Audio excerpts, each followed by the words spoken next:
Good morning, friends.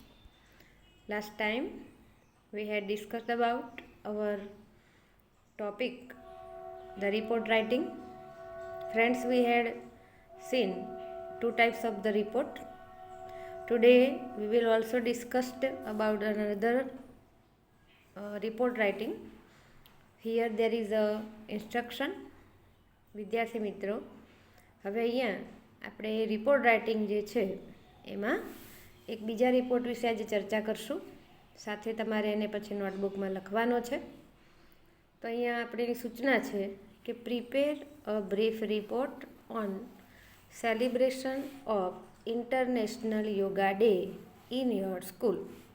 અહીંયા કે છે આંતરરાષ્ટ્રીય યોગ દિવસ જે તમારી શાળામાં ઉજવાઈ ગયો હતો એના વિશેનો રિપોર્ટ તમે તૈયાર કરો. હવે મિત્રો, આપણે પહેલાં પણ વાત કરી કે આપણો રિપોર્ટ છે એ હંમેશા ભૂતકાળમાં લખાય છે. એની અંદર જે ઘટના છે ટોટલી બની ગઈ હોય છે, જેને આપણે એના પછીના સમય રજૂ કરીએ છીએ. એટલે ખાસ જ્યારે લખીએ છીએ ત્યારે જે તારીખ લખવામાં આવે છે એ તારીખ આપણે એ ઘટના બન્યા પછીની હોય છે. હવે અહીંયા આપણને ખબર છે કે ઇન્ટરનેશનલ યોગા ડે એટલે કે 21મી જૂનના દિવસે જ ઉજવાય છે. તો એના પછીના દિવસનો આપણી તારીખ હોવી જોઈએ રિપોર્ટની. અહીંયા કેટલાક પોઈન્ટ્સ આપ્યા છે મિત્રો, જેમાં છે 21 જૂન ઇન્ટરનેશનલ યોગ ડે. પછી છે એનો બીજો મુદ્દો છે ગેધરિંગ. ત્રીજો છે ડિફરન્ટ ટાઈપ્સ ઓફ ધ આસન્સ. ત્યારબાદ છે પોઝિટિવ ઇફેક્ટ, એના એનર્જેટિક જે એન્વાયરમેન્ટ છે એના વિશે આટલા મુદ્દા આપેલા છે. હવે મિત્રો આપણે શરૂ કરીએ છીએ, જેમાં આપણે પહેલાં વાત કરી હતી એ પ્રમાણે કે તમે રિપોર્ટ લખો છો, તમને પરીક્ષામાં આટલી સૂચના આપી છે. રિપોર્ટ લખવાની શરૂઆત કરો છો ત્યારે તમારે પહેલાં એનું ટાઇટલ આપવાનું કે તમે રિપોર્ટ શેનો લખો છો. એટલે શિક્ષકને એ શોધવું ના પડે કે તમે શેનો રિપોર્ટ લખ્યો છે. તો અહીંયા પહેલું ટાઇટલ છે સેલિબ્રેશન ઓફ યોગા ડે. હવે યોગા ડે 21મી જૂને ઉજવાઈ ગયો છે, તો હવે આપણે એના પછી લખવું પડે. એની ડેટ આવશે જૂન 22, 2019 છે. પ્લેસ અહીંયા અહેમદાબાદ આપ્યું છે, તમે બીજું આપણું એનું પાલનપુર પ્લેસ પણ લખી શકો. હવે આની શરૂઆત કરીએ છીએ. તો અહીંયા લખ્યું છે કે yoga day was celebrated in PBD Joshi higher secondary school on June 21 on the large open ground of their school. કે છે આજે યોગા ડે છે એ અમારી આ શાળાની અંદર 21મી જૂનના દિવસે ઉજવાઈ ગયું હતું. The front two rows were occupied by the teaching staff and the guest. હવે એ બેઠક વ્યવસ્થા કેવી હતી એની વાત કરે છે કે ધ ફ્રન્ટ ટુ રોઝ એટલે કે પહેલી બે હરોળ હતી એ કે છે occupied by the teaching staff and the guest, જે શૈક્ષણિક સ્ટાફ છે અને મહેમાનો માટે રાખવામાં આવી હતી. The guest of the honour, the principal and the trustees were seated on the stage. The guest of honour એટલે કે આદરણીય જે મહેમાનો હતા, પછી કહે છે પ્રિન્સિપાલ એટલે કે આચાર્ય, અને બીજા ટ્રસ્ટી એટલે કે મંડળના જે અધિકારીઓ છે વેર સીટેડ બેઠા હતા, ઓન ધ સ્ટેજ એટલે કે સ્ટેજ ઉપર બેઠા હતા. પછી પેરેગ્રાફ પાડવાનું. The master of ceremony greeted the guest of our and extended warm welcome by offering him a bucket and invited him to speak a few words to mark the observance of the day. કે છે master of ceremony, જે આ ઉજવણીના સૌથી શ્રેષ્ઠ વ્યક્તિ છે, એમણે જે આયોજક હતા આ ઉજવણીના, એમણે કે છે મહેમાનોનું અભિવાદન કર્યું, guest of honours and extended warm welcome, અને એક આમંત્રણ માટેનું એટલે કે છે એક સારી એવી સ્પીચ પણ આપી એમને વેલકમ કરવાની, આવકારવા માટેની. બાય ઓફરિંગ હિમ બકેટ, એમને ફૂલોનો ગુલદસ્તો પણ આપ્યો, અને ઇન્વાઇટેડ હિમ ટુ સ્પીક, એમને બોલવા માટેનું આમંત્રણ પણ આપ્યું હતું. A few words to mark the observance of the day, એ આજના દિવસના અનુલક્ષીને કે છે એમણે વક્તવ્ય આપવા માટેનું પણ આમંત્રણ આપ્યું હતું. મિત્રો, અહીંયા ગુજરાતી એટલા માટે કરીએ છીએ કે જેથી કરીને તમે આને સમજી શકો કે તમે શું લખો છો અને જે લખો છો એ શબ્દનો મિનિંગ શું થાય છે. પછી કે શું કરવામાં આવ્યું હતું તો કે the chief guest spoke about the importance of yoga in our day-to-day life and how it was practiced in the ancient days by the rishis. જે મુખ્ય મહેમાન હતા એમણે કે છે અમને યોગનું મહત્ત્વ સમજાવ્યું કે આપણા રોજે રોજના જીવનની અંદર ડે ટુ ડે આપણા રોજની લાઈફની અંદર રોજબરોજના જીવનમાં યોગનું શું મહત્ત્વ છે અને કે છે એની પ્રેક્ટિસ કેવી રીતે કરવી જોઈએ અને સાથે પ્રાચીન સમયમાં આપણા ઋષિઓ દ્વારા પણ એનો ઉપયોગ કેવી રીતે થતો હતો એ પણ સમજાવ્યું. He ended his speech by thanking the school authorities for inviting him. એમણે કહે છે પોતાના વક્તવ્યના અંતની અંદર એમને અહીંયા આમંત્રણ આપ્યું એ બદલ શાળાના અધિકારીઓનો આભાર માન્યો. The physical education teacher later invited pupils to come on the stage and give a demonstrations of the various yoga exercise. પછી કહે છે જે શિક્ષક જે હતા અમારા ફિઝિકલ એજ્યુકેશન શારીરિક શિક્ષણના શિક્ષક છે એમણે પછીથી લેટર એટલે પછીથી જે યોગની અંદર ભાગ લીધેલો છે એવા વિદ્યાર્થીઓ સ્ટેજ ઉપર આમંત્રણ આપ્યું અને એમને અહીંયા ડેમોન્સ્ટ્રેશન આપવાનું કે જુદા જુદા જે યોગની એક્સરસાઇઝ હતી એક્સરસાઇઝને રજૂ કરવાનું જણાવ્યું. He also told in vote way the exercise is very useful two us in maintaining good health. એમણે એમ પણ કહ્યું હતું કે આ જે કસરતો છે એ જુદી જુદી રીતે એમને કેવી રીતે આપણા સ્વાસ્થ્યને યોગ્ય રીતે જાળવી રાખવામાં મદદરૂપ થાય છે એ પણ જણાવ્યું હતું. તો અહીંયા કે છે આ રીતે મિત્રો આપણો જે આ રિપોર્ટ છે એ તમે આ રીતે પણ લખી શકો. એ સિવાય તમે પોતાની રીતે મૌલિક ભાષામાં પણ લખી શકો કે તમારી શાળાની અંદર આ યોગ જે ઉજવણી થઈ હતી એમાં તમે કેટલાક આસનો કર્યા હતા, મહેમાનો આવેલા હતા, તમે પણ એક ડેમોન્સ્ટ્રેટર તરીકે તમારી રજૂઆત કરી હતી, ગમે તે લખી શકાય છે. પણ ખાસ યાદ રાખવું કે તમે રિપોર્ટ્સ એના વિશે લખતા હતા અને શું લખો છો એ તમને ખાસ ખ્યાલ હોવો જોઈએ, નહીંતર તમે આ રીતે પણ લખી શકો છો. ફરીથી એકવાર આપણે ઇંગ્લિશમાં રિપીટ કરી દઈએ. યોગ day was celebrated in PBD Joshi Higher Secondary School on June 21st on the large open ground of that school. The front two rows were occupied by the teaching staff and the guests. The guests of the honor, the principal and the trustees were seated on the stage.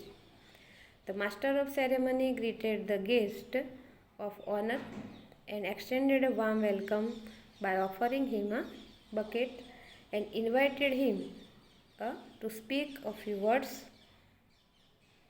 to mark the observance of the day. The chief guest spoke about the importance of yoga in our day-to-day life and how it was practiced in the ancient days by the rishis. He ended his speech by thanking the school authorities for inviting him. The physical education teacher later invited pupils to come on the stage and give a demonstration of various yoga exercises. He also told in what way the exercises were useful to us in maintaining good health. તો મિત્રો અહીંયા આપણે આજે ત્રીજો report છે કે celebration of યોગ day એના વિશે આજે ચર્ચા કરી. એના પછી આજે આપણે ચોથા રિપોર્ટની ચર્ચા કરીએ જેનું ટાઇટલ છે write a report on the movement for the cleanliness in your area. તમારા વિસ્તારની અંદર તમે સ્વચ્છતા અભિયાન વિશે જે ચળવળ ચલાવો છો એના વિશેનો રિપોર્ટ લખો. હવે અહીંયા મિત્રો તમારે જે તારીખ છે એનું કોઈ બંધન નથી, તમે તમારા એરિયા વિશેનું નામ લખી શકો. હવે અહીંયા આપણે પહેલું ટાઇટલ આવશે કે રિપોર્ટ શેનું છે તો મૂવમેન્ટ ફોર ક્લીનલીનેસ એરિયા. અહીંયા અહેમદાબાદ ગીતા હાઈસ્કૂલ લખેલું છે 18 એપ્રિલ 2016. હાલ એક એઝ અ સેમ્પલ તરીકે તમને લખાઈએ છીએ. તમે અહીંયા એડ્રેસમાં ફેરફાર કરશો જેથી કરીને તમે થોડા પ્રેક્ટિકલ બની શકો. આપણે પાલનપુર લખશું, આપણે મેવાડા હાઈસ્કૂલ લખશું અને એપ્રિલ 18 છે એના બદલામાં અત્યારનો સમય છે એને લખીશું. ગીતા હાઈસ્કૂલ ડિસાઇડેડ, અહીંયા આપણે લખશું our Mewada high school decided to celebrate the cleanliness week in our, અહીંયા લાંબા વિલેજ છે તે આપણે આપણું પાલનપુર સિટી લખશું. First of all we divided 50 students in 5 groups. We celebrated the cleanliness from 18th April to 25th April. We divided students to sweep roads, repair the roads, teaching the people how to remain healthy. Some girls taught women how to clean their surrounding. They informed the people to throw garbage in dustbin. They advised them not to pour dirty water on the road. Dirty water spread malaria. Our headmaster advised people, if you keep your surrounding place, you will remain healthy. Narendra Modi gave us message, cleanliness is next to God. He inspired the people to keep your house office clean. Do not throw rubbish on the way. To remain healthy, we should not take bath in the open space. અહીંયા મિત્રો આ report એક એવો છે કે જેની અંદર આપણે દરેકને અહીંયા સ્વચ્છતાનું મહત્ત્વ સમજાવવાનું છે, એના વિશેની વાત છે. અહીંયા આપણે ડિસાઇડ કરીએ છીએ કે ગીતા હાઈસ્કૂલ ડિસાઇડેડ કે ગીતા હાઈસ્કૂલ જે છે એમણે નક્કી કર્યું to celebrate the cleanliness week in Lamba village. અહીંયા આપણે Mewada high school decided to celebrate the cleanliness week in Palanpur city.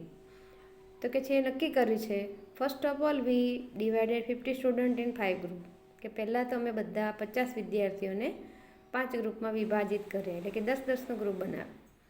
V celebrated cleanliness from 18th April to 25th April, 18થી 25 એપ્રિલ સુધીનો સમયગાળો અમે આ સફળ સ્વચ્છતા માટેનો ફાળવી દીધો. We divided students to sweep road, repair the road, teaching the people, કે છે અમે દરેક ગ્રુપની અંદર પણ વિદ્યાર્થીઓને શું કરવાનું છે એ ડિવાઈડ કર્યું, કે રસ્તા સફાઈ કરવી, રસ્તાઓને એની સારવાર માવજત કરવી અને લોકોને શીખવવું કે હાઉ ટુ રિમેન હેલ્ધી, તમારે કેવી રીતે તંદુરસ્ત રહેવું જોઈએ. સમ ગર્લ્સ ટોટ વુમન, સ્ત્રીઓને પણ શીખવ્યું કે તમારે કેવી રીતે છોકરીઓ દ્વારા કે છે અહીંયા શીખવવામાં આવ્યું કે તમારે સ્ત્રીઓને કેવી રીતે સ્વચ્છતા જાળવવી જોઈએ. How to clean the surrounding, તેમનું આજુબાજુનું વાતાવરણ છે જે સાફ રાખવું જોઈએ. They inform the people to throw garbage in dustbin, એ લોકોને સમજાવ્યું કે તમારે કચરો છે એ કચરા પેટીમાં નાખવો જોઈએ. They advised them not to pour dirty water on the road, એ લોકોએ એ પણ સલાહ આપી હતી કે તમારે ગંદુ પાણી છે રસ્તા ઉપર રેડવું જોઈએ નહીં. ડર્ટી વોટર સ્પ્રેડ મેલેરિયા, એનું કારણ છે કે ગંદુ પાણી મેલેરિયા ફેલાવે છે. Our headmaster advised people, if you keep your surrounding place you will remain healthy, કે મારા આચાર્ય એમને સલાહ આપી હતી કે તમારે એક વસ્તુનું ધ્યાન રાખવું કે જો તમારું આજુબાજુનું વાતાવરણ સારું હશે તો તમે તંદુરસ્ત રહી શકશો. Narendra Modi gave us message, cleanliness is next to God, કે છે નરેન્દ્ર મોદી આપણને સંદેશો આપેલો છે કે સ્વચ્છતા એ જ પ્રભુતા છે. He inspired the people to keep your house office clean, એમણે લોકોને તેમના ઓફિસ ઘર સાફ રાખવા માટેની પ્રેરણા આપી હતી. Do not throw rubbish on the way, કે છે કોઈ પણ વસ્તુને બેદરકારીપૂર્વક આપણે રસ્તા ઉપર રાખવી જોઈએ નહીં, કચરો ફેંકવો જોઈએ નહીં. To remain healthy we should not take bath in the open space, આપણે હંમેશા તંદુરસ્ત રહેવાનું યાદ રાખવું જોઈએ અને હંમેશા કે જો હેલ્ધી રહેવું છે તો આપણે ખુલ્લામાં સ્નાન કરવું જોઈએ નહીં. આ બધી બાબતો એટલે કે સ્વચ્છતા માટેની બાબતોની જાણ કરી એવું એક આ રિપોર્ટ આપણે મિત્રો લખી શકીએ. તો અહીંયા આપણે મિત્રો 4 રિપોર્ટની ચર્ચા કરી છે.